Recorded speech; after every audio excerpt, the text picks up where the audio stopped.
When Walter and I went to visit my in-laws, my mother-in-law, who came to pick us up at the airport, said, "You can't ride in the car, so you must walk home." She snorted and turned up her nose. It's a 3-hour journey one way, and though I'm confident in my physical strength, this treatment was too much. I almost cried, but someone reached out to help me. In the end, it was mother-in-law who regretted it. My name is Jennifer. I'm 30 years old and married. I love mountain climbing, and I met my husband Walter, who is 2 years younger, in a college mountain club. Walter is handsome and popular with women, and when he asked me out, I wondered, why me? According to Walter, Jennifer moves forward silently, even on the hardest routes without complaining, and I like that about her. Walter works for a well-known corporation and earns a high salary. We've been living happily together since our marriage, just like our student days. But there's one thing that bothers me. Oh, it's a call from Mom. Sorry, I'll go talk to her. During dinner, Walter said that and hurried into his room with his mobile phone. Mother-in-law calls Walter frequently, about once every 2 days. Mother-in-law seems to adore her excellent son, and Walter is sweet to mother-in-law, making me suspect he's a mama's boy. But since she raised Walter with care, I think I should value her too. However, it seems our feelings are different. It happened before our marriage, when we went to greet my in-laws. Jennifer is 2 years older than my son? Almost 30, huh? Mother-in-law seemed displeased with having an older daughter-in-law and looked unhappy throughout. Father-in-law said, "It's fine, isn't it? Love conquers all. Jennifer seems reliable, and she's perfect for Walter, who has a weak side." But that seemed to displease her even more. Mother-in-law seemed unable to oppose father-in-law directly, so she decided to bully me without him noticing. "Oh dear, I'm sorry, Jennifer. It seems the snacks I served you have gone bad. I'll replace them right away." When mother-in-law intentionally harassed me, she would open her eyes wide, snort, and twist her lips. I had become like a zoologist, able to distinguish her expressions. "Oh, it's okay. I can eat it."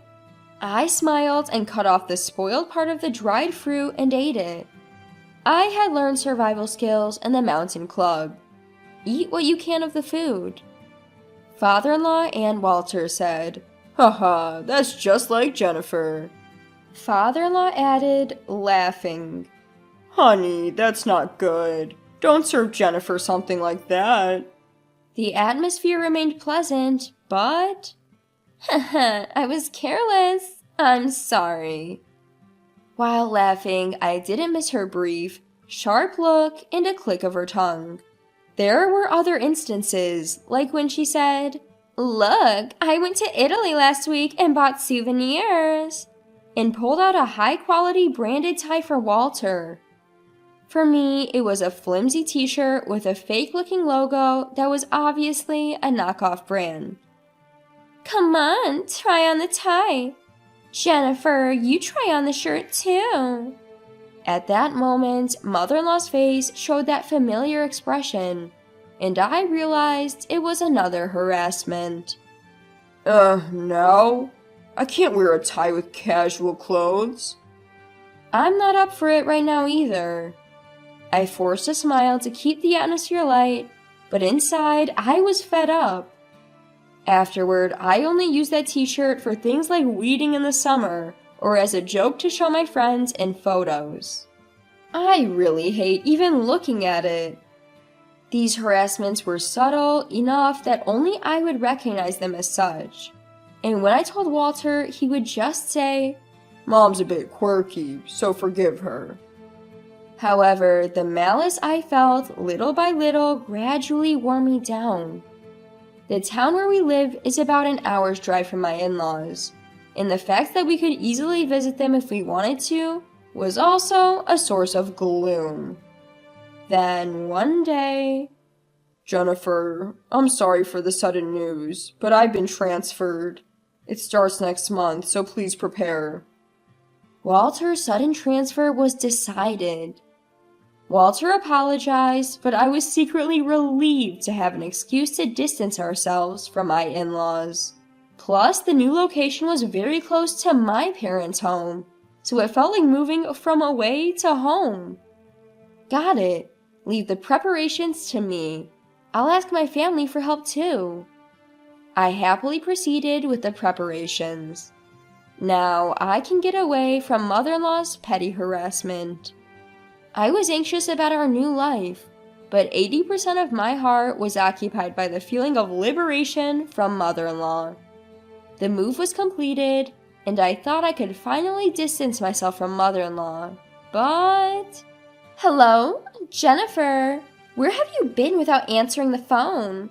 You're not neglecting my son while hanging out at your parents' house again, are you? It was another call from mother-in-law. I wanted to sigh heavily, but held back and replied, I'm sorry I couldn't answer the phone earlier. I was in line at the checkout. Walter might be tired in this unfamiliar environment, so I want to support him with nutritious meals. Mother-in-law's calls started coming every 2 days. Although we saw each other less, we talked more. Most of the time, it was my mother-in-law unilaterally making snide remarks. My son is sensitive, but I wonder if someone as thick-skinned as Jennifer can understand him. My son's high school girlfriend was a delicate and fragile girl, but his taste has changed quite a bit, hasn't it? And so on, saying only things that would make me uncomfortable. Does mother-in-law have no other outlet for her stress? I felt like I had become a trash can labeled stress outlet. What hurt the most were the snide comments about children. Jennifer, you're already 30, aren't you? What do you think about children? I wonder if you, being older than my son, can have a normal child?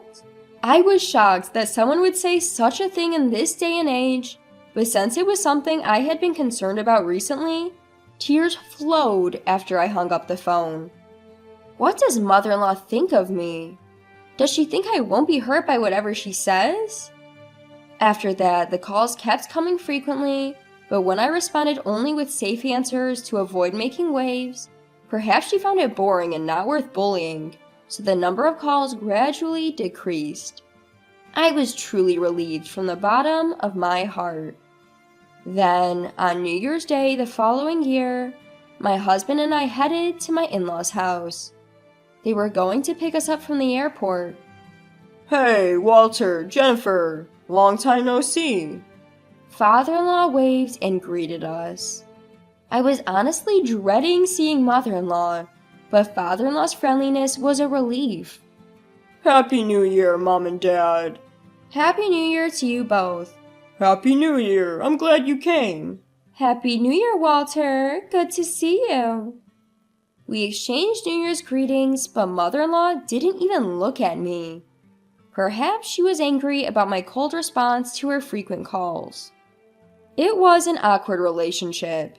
I was thinking about how to get through this situation. You must be tired from the journey. Shall we take a break at the airport cafe? Father-in-law cheerfully suggested, seemingly unaware of the tense atmosphere between mother-in-law and me. Oh, that's a good idea. Wasn't there a cafe on the second floor? Walter responded cheerfully, and we moved to a cafe inside the airport. Should I drive back? No, I'm still an active driver. While the men were chatting away, mother-in-law and I were silent. Excuse me, I'm going to the restroom. After ordering, I said that and got up from my seat. Oh, maybe I'll go too, mother-in-law said, standing up to follow me. I had a bad feeling about this. Just as the entrance to the women's restroom came into view, mother-in-law walking behind me said, You can't ride in the car, so why don't you walk back? Not understanding what she meant, I turned to look at mother-in-law, and there was that expression again.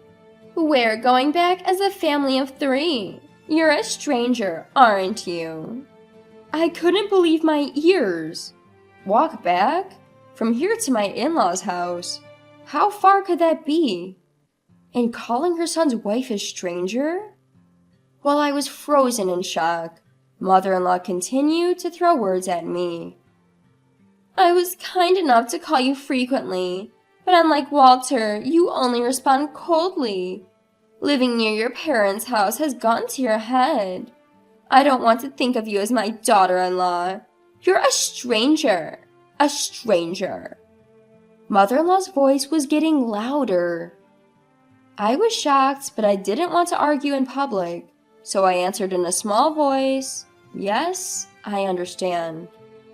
I didn't feel like going back to where Walter and father-in-law were, so I headed to the airport exit, plodding along. Even though she told me to walk back, this was an airport. There must be taxis and buses. I could go as far as I could and walk from there. But more than that, what face should I make when I safely arrive at my in-laws' house by walking? How should I spend the few days of my stay? That weighed more heavily on my mind. For now, I searched on my mobile phone for transportation to my in-laws' house.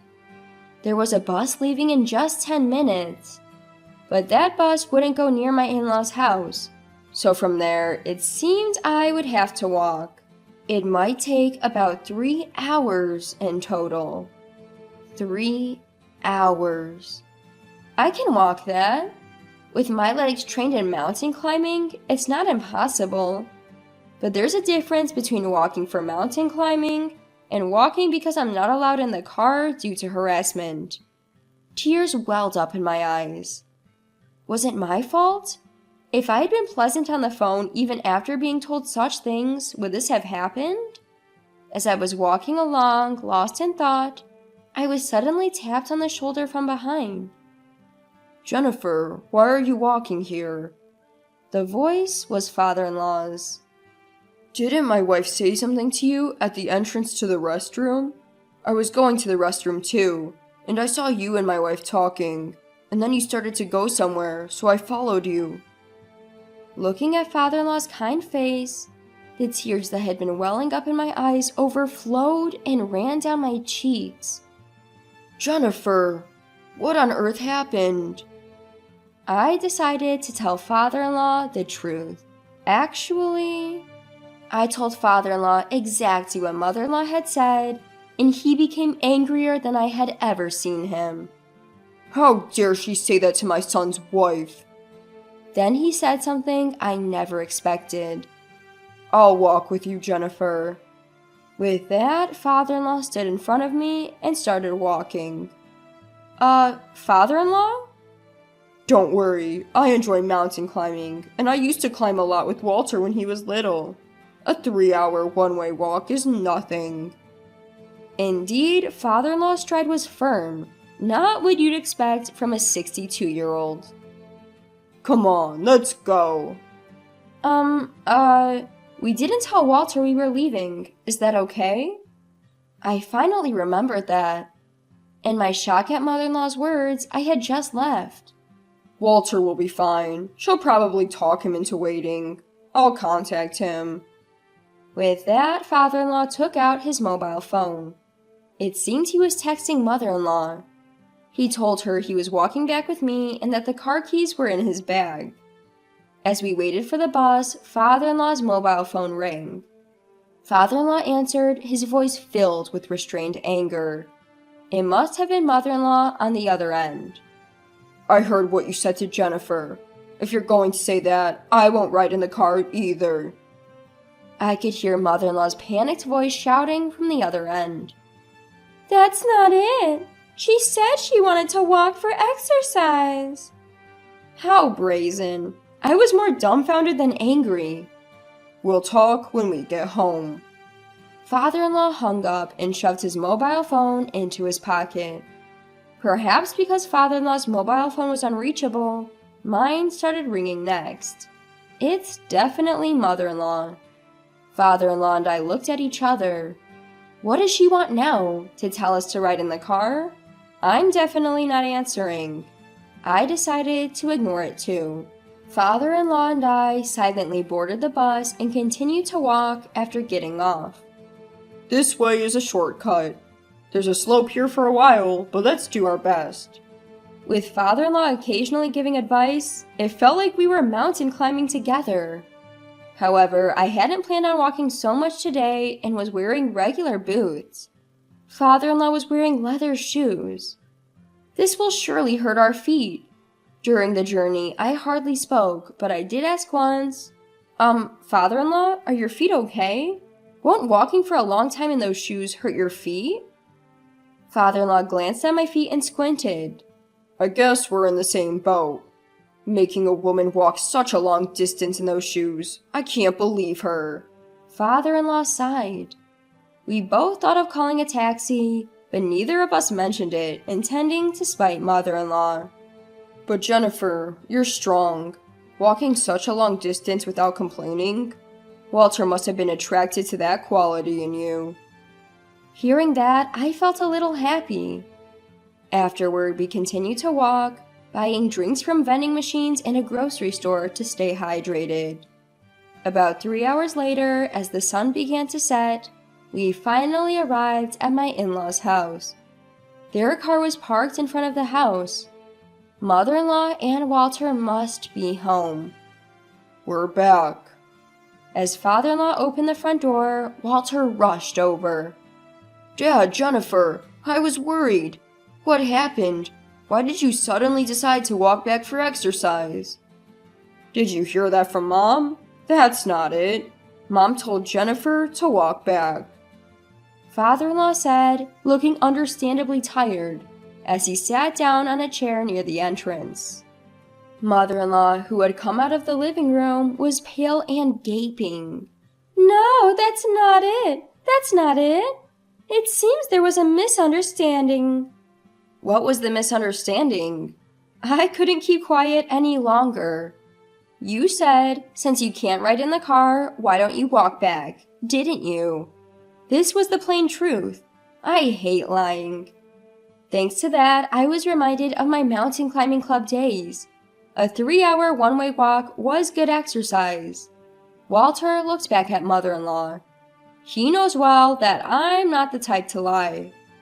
The eyes of father-in-law, Walter, and I were all on mother-in-law. What? You believe this woman over me? We three are family. This woman is a stranger, right? You believe a stranger over your family?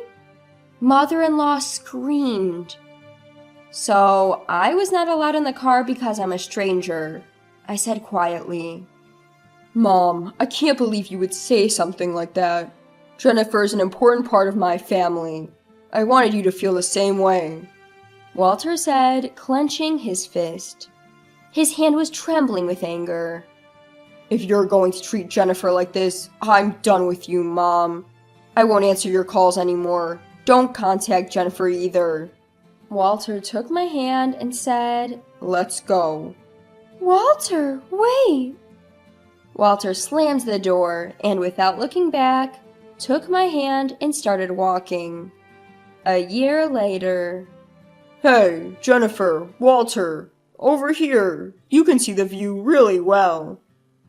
Walter, father-in-law, and I were mountain climbing together. Walter received a transfer order 6 months later, and we moved back to our previous home. After the incident at the New Year celebration, father-in-law decided to divorce and moved alone near our house. Climbing together on weekends had become a regular thing. Shall we have lunch here? At the summit, we eagerly began preparing our meal. While working, father-in-law started talking. Mom went on a spending spree after the divorce. Even though the property division was done properly, it seems she's already in financial trouble. She might have been lonely. The divorce was tough, with all the crying and screaming. Putting some distance between us now is probably best for both of us. That's how it felt.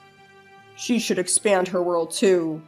Otherwise, she's the type to take out her stress on those close to her. I listened silently to their conversation. I'll cherish my own world, so I don't have to take out my stress on others. Looking at the view from the mountain with my precious family, I made that resolution in my heart.